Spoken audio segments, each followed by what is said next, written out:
Imagine a gift of money so cleverly designed that it keeps giving, not for a year, not for a lifetime, but for 1,000 years. A well that still gives water today, paid for by someone who died 8 centuries ago. A school still teaching, funded by a donor whose name is barely remembered.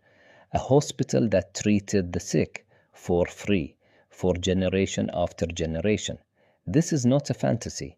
It is one of the most beautiful financial ideas humanity ever created, and it flourished across the Islamic world for over 1,000 years. It is called the waqf, and it may be the closest thing to financial immortality that human beings have ever built. We left off as humanity finally brought order to money, with honest books and balanced ledgers.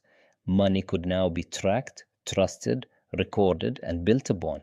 And one of the very first things people chose to build with this new power was remarkable.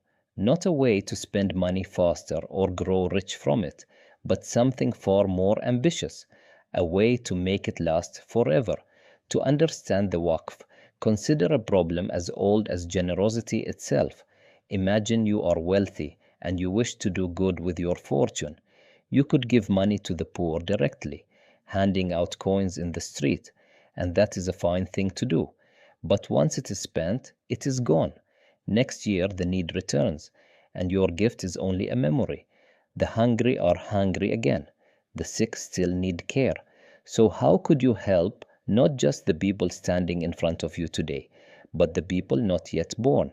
How could a single act of generosity be made to echo across the centuries? The answer, refined over hundreds of years across the Islamic world, was the waqf. The word means, roughly, to hold or to stop or to detain, and that is exactly what it does. A person would take a productive asset, something that generates income, like farmland, a watermill, an orchard, a bathhouse, or a row of shops in a busy market, and they would dedicate it permanently to a chosen good cause. But here is the key, the piece of genius at the very heart of the idea. The asset itself could never again be sold. It could never be given away. It could never be inherited by the founder's children. It was, in a sense, frozen in place forever.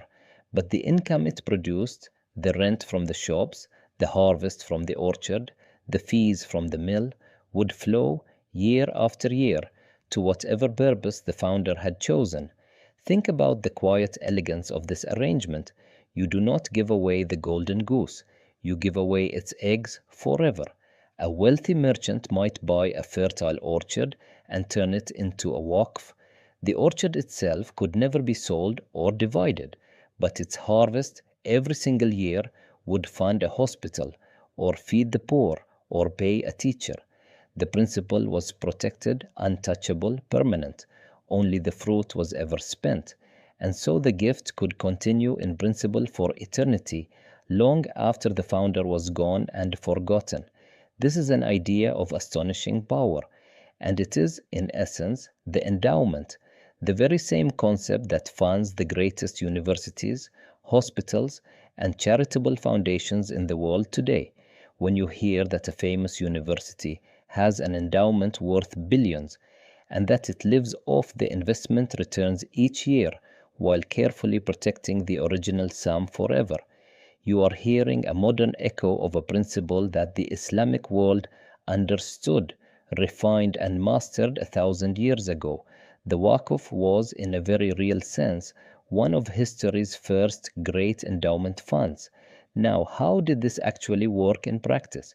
When a founder created a Waqf, they would draw up a document, a deed, that set out the rules in careful detail, what the asset was, what it would fund, and crucially, how it would be managed.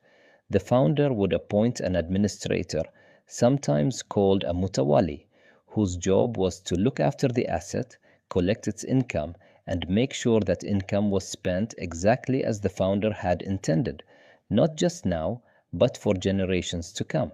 This was a real act of financial planning, reaching across time.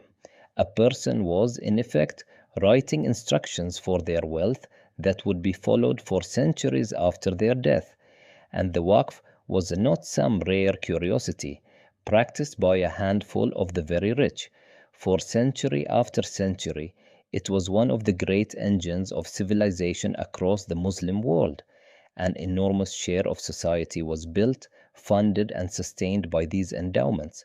Hospitals that treated the sick for free, regardless of who they were, schools and great universities of learning, public fountains and wells that gave clean water to anyone who passed, roads, bridges, and lodges where weary travelers could rest for the night, grand and beautiful mosques, even the salaries of the teachers and the food served to hungry students were very often paid quietly and reliably from the income of a waqf.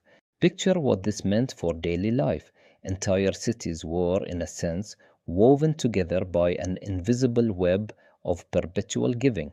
A traveler arriving in a great city might drink from a public fountain, rest in a lodge, study for a time in a school, worship in a mosque, and be treated when sick in a hospital. And every single one of those things might have been funded by the endowment of some pious merchant or ruler who had died generations, even centuries, before that traveler was ever born. The living were cared for every day by the generosity of the long dead. And here is what makes the idea so genuinely profound. The Waqf solved a problem that simple, direct charity never could. It made giving permanent. It transformed a single, one time act of generosity into a living, breathing, perpetual institution, a great fortune, instead of being spent in one brief burst, or gambled away, or squabbled over and scattered among quarreling heirs, could instead be locked into doing good, quietly, steadily, and reliably for centuries after the founder had returned to dust. It also created something economically fascinating and quietly powerful, a vast pool of wealth across society, protected by sacred law and dedicated entirely to the public good, and largely beyond the reach of kings and rulers. In most times and places, because a waqf was considered sacred and permanent, even a powerful and greedy ruler found it very difficult to simply seize it for himself. And so, in a turbulent world of endless wars, conquests, and collapsing governments, the Waqf could act as an island of stability, a way of preserving wealth, knowledge, and vital public services across the centuries, even as dynasties rose and fell around them. Now, this was never perfect. Endowments could be mismanaged or fall into neglect or occasionally be seized by a determined ruler who found a way around the law. But as a system across the broad sweep of history, the Waqf proved astonishingly durable, sheltering enormous value from the chaos of the age. So we have now seen one of the most positive powers of organized money, something we have not really encountered before in our journey.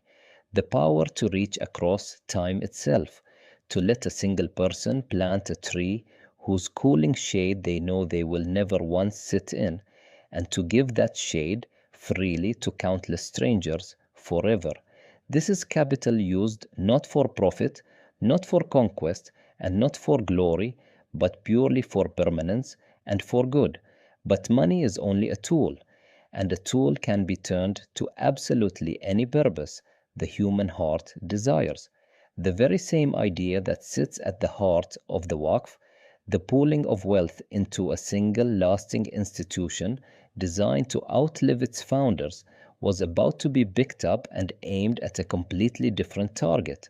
Not charity, but profit, not quiet permanence for the public good, but risk, ambition, adventure, and the raw pursuit of enormous private wealth. Across the world, in a small but fiercely ambitious European nation, a group of merchants were about to combine their money together in a bold new way, not to build a hospital that would last forever, but to fund daring voyages to the very other side of the earth in search of spices, riches, and fortune. They were about to invent the corporation and the stock market and with them would come a whole new kind of hope, a whole new kind of ambition, and soon enough, a whole new kind of madness. And that is where we go next. If you're enjoying the journey, subscribe and turn on notifications. New episodes drop almost every day. Leave a like and jump into the comments. That's where the best discussions happen.